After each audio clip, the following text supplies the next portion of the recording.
2021년 우리를 향하신 하나님의 마음은 어떤 것일까요? 신세계교회 성도들이 가장 집중하고 회복하기를 바라시는 부분은 무엇일까요? 여러분, 이 질문을 가지고 우린 지난 연말 전 교회 또 우리 성도들 모두를 향해서 설문을 나눴습니다. 참여하셨던 성도님들의 40% 가까이가 하나님께서 가장 원하시는 것은 예배의 회복이라 답하셨습니다. 스스로가 느끼기에도 이대로 신앙생활하면 안 될 것 같은 위기감을 느낀 것입니다. 코로나19에 여러 어려움이 있었지만 특히 우리 그리스도인들은 영적으로 힘들었던 한 해였습니다. 하나님의 마음도 우리의 갈망도 예배로 집중되는 것은 어쩌면 당연한 것이죠. 교회 역사를 보면 교회는 이런 시기마다 다시 제단을 쌓았습니다. 자신의 경험, 물질, 권력, 어떤 세상적인 방법을 선택한 것이 아니라 다시 제단을 쌓고 예배하며 하나님께로 온전히 방향 전환했습니다. 어려움의 시기를, 위기의 시기를 내가 하나님으로부터 멀어져 있는 것은 아닌지를 점검하는 시간으로 삼아 오히려 이전보다 더 큰 은혜의 사람으로 세워지기도 했습니다. 하나님의 약속을 따라 가나안에 도착한 아브라함이 가장 먼저 한 일은 제단을 쌓는 일이었죠. 하나님을 예배했습니다. 어떤 뜻일까요? 종교 행위가 아니죠. 하나님만이 내 삶의 주권자 되심을 인정합니다. 아무도 없는 땅으로 왔지만 하나님께서 나를 인도하시면 내게 가장 큰 은혜가 있을 것을 믿습니다. 신뢰를 표현하고 믿음을 고백하는 것이 예배죠. 그러나 아브라함을 하나님께서 어떻게 사랑하시지 않으실 수 있겠습니까? 그의 삶에 어떻게 개입하지 않으실 수 있겠어요? 아브라함이 조카 롯과 헤어집니다. 조카 롯은 그가 의지할 유일한 버팀목이었어요. 자신의 유일한 친족이었죠. 그런 롯과 헤어졌습니다. 인간적으로 바라볼 땐 가장 불안하고 어렵고 두렵고 낙심되는 순간일 거예요. 근데 그때 아브라함이 여호와를 위해 다시 제단을 쌓습니다. 사람을 의지하는 것이 얼마나 자신을 흔들리게 할 수 있는지 알기에 그는 이제 하나님을 붙잡습니다. 그 마음의 중심이 예배죠. 회복의 첫걸음은, 새로운 시작은, 약속의 응답은 언제나 예배를 통해 시작되었습니다. 2021년 우리 신세계교회가 다시 제단을 수축하고 예배하고자 하는 이유도 동일한 것입니다. 성경은 이 예배 회복을 향한 공동체의 열망도 보여줍니다. 왕을 비롯한 모든 백성들이 함께 상의했습니다. 마음을 모았습니다. 하나님께서 얼마나 기뻐하셨을까요? 역대상 13장을 보면 다윗이 모든 지휘관과 백성들을 불러놓고서 하나님의 언약궤를 이제 예루살렘으로 가져오자고 합니다. 그랬더니 온 회중이 그렇게 하자며 마음을 모아 주님을 모신 것이죠. 그 이후 여러분, 다윗의 왕국이, 다윗이, 그 백성이 얼마나 은혜 충만하게 능력 있게 살았는지는 우리가 이미 알고 있습니다. 역대하 30장의 히스기야 왕도 마찬가지죠. 다 무너진 상태였어요. 나라의 기초도 영적인 부분도 무너졌습니다. 그때 히스기야 왕이 온 백성과 방백들을 향해서 유월절 예배를 회복하자고 그들을 모아서 함께 상의하기 시작합니다. 성경을 보면 왕과 온 회중이 함께 예배 회복을 좋게 여기고, 이 일을 좋게 여기고라고 표현하고 있습니다.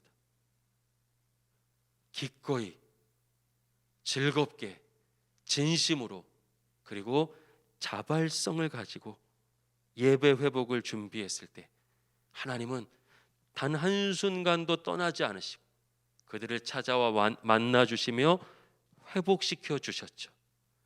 우리도 성경대로 진행했습니다. 2021년을 준비하면서 온 교회가, 성도가 함께 마음을 모아서 예배 회복을 준비하고자 했습니다. 코로나19의 상황이어서 온라인 설문으로 진행되는 아쉬움은 있었지만 앞으로는 또 현장이 회복되면 더더욱 모두 함께 모여 기도하고 상의하면서 우리를 향하신 하나님의 뜻을 구하려고 합니다.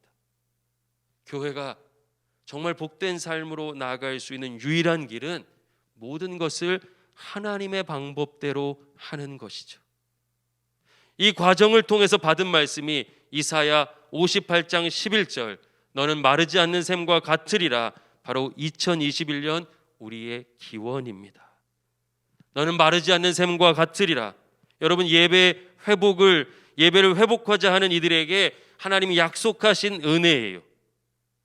어려운 현실을 지나고 있지만 우리 마음의 중심을 하나님께 드린다면 하나님은 메마른 곳에서도 우리 영혼을 만족하게 하시고 물된 동산, 물이 마르지 않는 샘과 같은 은혜의 삶으로 인도하신다고 약속하시는 말씀이시죠. 하나님이 약속을 주셨어요. 이스라엘은 이 은혜를 광야에서 경험했습니다. 광야가 어디입니까? 생명이 살 수 없는 곳이죠. 혼자서 살 수 없는 곳입니다. 결국 죽어나갈 수밖에 없는 가장 고통스러운 현장 속에서 여러분, 마르지 않는 샘과 같은 은혜를 그들이 누립니다. 광야길에서 목말랐습니다. 준비한 양식은 다 떨어졌죠. 그때 하나님이 개입하셨어요. 물을 주시고 만나를 공급하시며 그들을 보호하셨고, 그리고 그 모든 과정을 통해서 믿음도 성장시켜 주셨습니다. 우리는 물과 떡으로 사는 사람이 아니라 하나님으로 살아가는 사람들이구나. 하나님은 환경보다 크시구나. 어려움이 오면 이젠 하나님을 의지해야 하는구나. 그들은 삶을 통해 은혜를 회복하고 점점 더 예배자로 성장해 갔습니다. 그 결과 광야 40년의 고난이 오히려 하나님을 더 깊게 만나고 하나님을 신뢰하게 되는 은혜의 통로로 변했습니다. 사랑하는 여러분, 하나님과 함께하면 고난까지도 버릴 것이 없어요. 합력하여 선을 이루게 하시며 은혜 내려주시고 우리를 성장시켜 주시는 하나님의 완전하심이 드러납니다. 그리고 오늘 하나님은 우리에게도 동일한 은혜를 예비하고 계신 줄로 믿습니다. 출애굽 백성들만이 아니죠. 여러분, 유다가 무너졌어요. 무너진 유다를 회복시킬 때도 하나님은 환상을 통해서 동일한 약속을 말씀하시죠. 에스겔서 47장은 성전에서 물이 나와 흐르는 환상입니다. 성전에서부터 물이 흘러나오죠. 발목에 찹니다. 무릎에 찹니다. 허리에 찹니다. 그리고 모든 생명을 덮어버렸습니다. 하나님께서 생명의 물을 공급하셔서 그 백성과 모든 생명을 함께 살리신다는 약속의 말씀이고, 이것은 메마른 이 시대에 저와 여러분, 우리 모두를 향한 하나님의 약속이기도 합니다. 그런데 여러분, 이 말씀이 언제 누구를 통해서 완성됩니까? 요한복음 7장 37절에서 38절 말씀 우리 함께 읽겠습니다. 명절 끝날 곧 큰 날에 예수께서 서서 외쳐 이르시되 누구든지 목마르거든 내게로 와서 마시라. 나를 믿는 자는 성경의 이름과 같이 그 배에서 생수의 강이 흘러나오리라 하시니 아멘. 여러분, 이 말씀은 예수님께서 지금 초막절에 하시는 설교예요. 초막절은 광야 40년 동안 어려움 당할 때, 목마를 때, 또 배고플 때 하나님께서 물을 공급해 주시고 만나를 공급해 주셨던 은혜를 기억하는 절기입니다. 그때 예수님께서 말씀하시는 것이 누구든지 목마르거든 내게로 와서 마셔라. 원래 물은 누가 주시는 거예요? 하나님께서 그 백성에게 공급하셨습니다. 이제는 예수님께서 생수의 강처럼, 마르지 않는 샘처럼 우리를 찾아와 우리에게 생명의 양식을, 생명의 물을 부어주시겠다는 약속이죠. 그리고 예수 그리스도의 십자가 죽음과 부활 승천 이후에 예수 그리스도를 구원자요 주인으로 믿고 고백하는 우리 모두에게는 이것이 성령으로 부어진 줄로 믿습니다. 이미 있어요. 사랑하는 여러분, 이미 우리에게 부어졌습니다. 예수님께서 이미 이루셨어요. 우리가 다시 주를 향한 마음에 중심을 회복한다면 이미 내 안에 계신 성령께서 여러분에게 마르지 않도록, 마르지 않는 정도가 아니라 넘쳐 흘러 나눌 수 있도록 풍성히 은혜를 부어 주실 줄로 믿습니다. 여러분, 우리는 2021년 너는 마르지 않는 샘과 같으리라, 이 예배의 회복의 가치를 붙잡고서 한 해를 살아가려고 하는 것이에요. 그러나 한 가지 더 묵상하고 싶습니다. 마음을 나누고 싶어요. 예배의 은혜와 생수가 부어진다는 것이 그저 내가 원하는 대로 모든 것이 이루어지고 첫사랑 때 느꼈던 뜨거운 가슴이 회복되는 것이라면, 그게 전부라면, 사랑하는 여러분, 우리는 한 번 더 질문해 봐야 됩니다. 그렇게 예배한 결과 오늘의 기독교예요. 고난에 넘어지고 늘 자기가 주인 되며 세상에 거룩한 영향력을 미치는 것이 아니라 오히려 부끄럽고 수치스러워지는 경험을 하고 있습니다. 하나님은 지금 예배의 겉모양뿐만이 아니라 우리 예배 정신이 회복되기를 원하시는 것이에요. 우린 점검해야 됩니다. 성찰해야 됩니다. 내가 왜 예배하는가? 내가 왜 섬기고 사역하는가? 하나님을 위한 것인가? 나를 위한 것인가? 나를 위하지 말자는 뜻이 아닙니다. 내가 나를 위한다고 해서 그 길이 은혜의 길이 될 수 있느냐 질문하자는 거예요. 왜냐하면 생명수는 주님께 있는 것이지 내 힘에 있지 않기 때문입니다.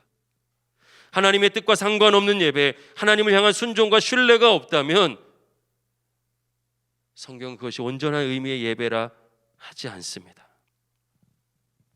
지난 한 주 한국 사회를 눈물 짓게 했던 아동학대 정인이 사건이 있었습니다. 그것으로 들끓었어요. 이미 좀 시간이 지났지만 참 많은 사람들이 정인아 미안해하며 아파했습니다. 마치 내 자녀처럼 눈물 흘리고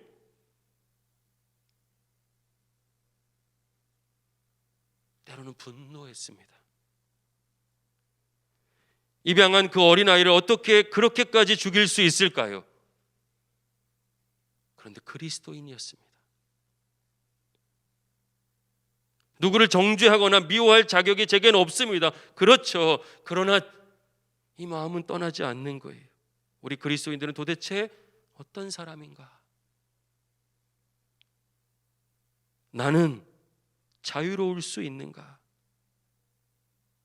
이런 아픔의 현실에서 나의 은혜만을 구하는 예배를 과연 하나님께서 기뻐 받으실 것인가?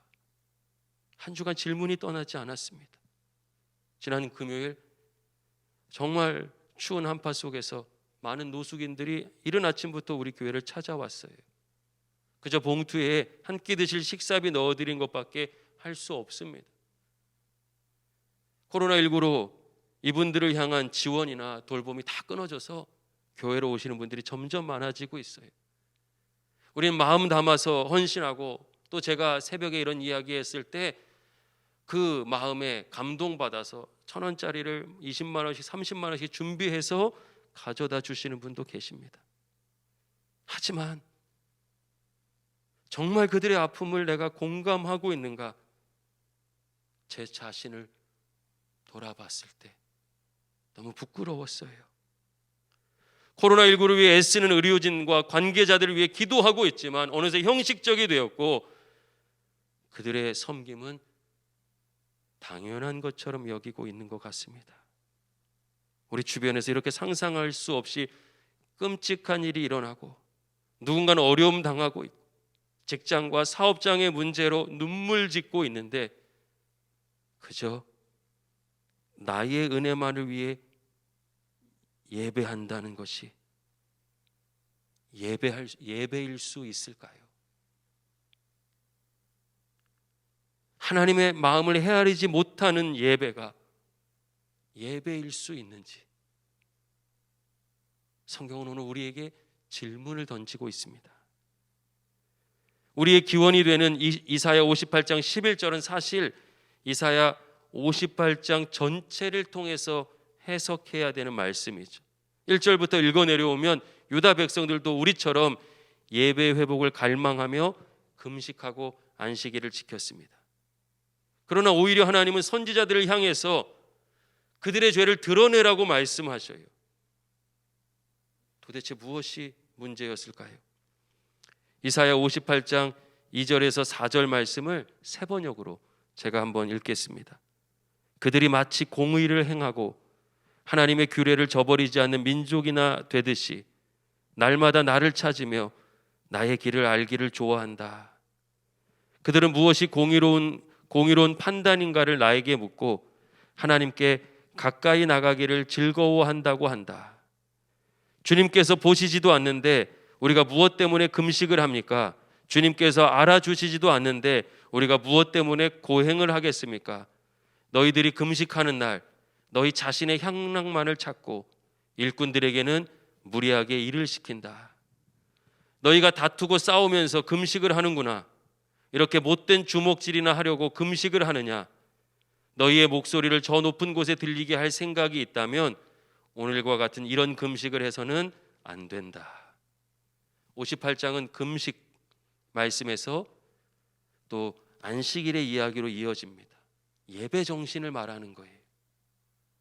너희가 나를 찾고 예배하고 금식하지만 결국 너희가 추구한 것은 자기 뜻, 자기 유익, 자기 즐거움 뿐이구나. 너희는 예배한다고 거룩한 척하고 경건하게 나왔지만 자기 일꾼들은 혹사시키고 있구나. 나를 예배한다고 하면서도 함께하는 성도들을 말다툼하고 싸우고 그들을 모함하고 험담하고 미워하고 미움을 불러일으키고 있구나. 결국 자신과 그 유익을 구하는 우상 숭배지 나 여호와 하나님을 인정하고 신뢰하는 살아있는 예배는 아니다. 여러분, 이것이 이사야 58장이 전하는 하나님의 마음이고 회복해야 할 예배 정신입니다. 형식적 종교 행위는 오히려 하나님과 우리의 관계를 막아서죠. 자기 만족의 태도가 은혜라고 오해하는 것은 기독교 신앙을 사람의 종교로 만들어버리는 것입니다. 참된 기독교 신앙은 형식이 아닌 마음에 있으며 말씀에 근거하는 순종과 실천으로 이어집니다. 다시 정직하게 우리 자신에게 질문해 보는 거예요. 내가 예배하는 이유가 무엇입니까? 하나님입니까? 내 자신입니까? 내가 원하는 은혜는 하나님입니까? 은혜의 진원지 되시는 하나님이 맞습니까? 아니면 세상입니까? 고린도전서 15장 19절 말씀 우리 함께 읽겠습니다. 만일 그리스도 안에서 우리가 바라는 것이 다만 이 세상의 삶뿐이면 모든 사람 가운데 우리가 더욱 불쌍한 자이리라.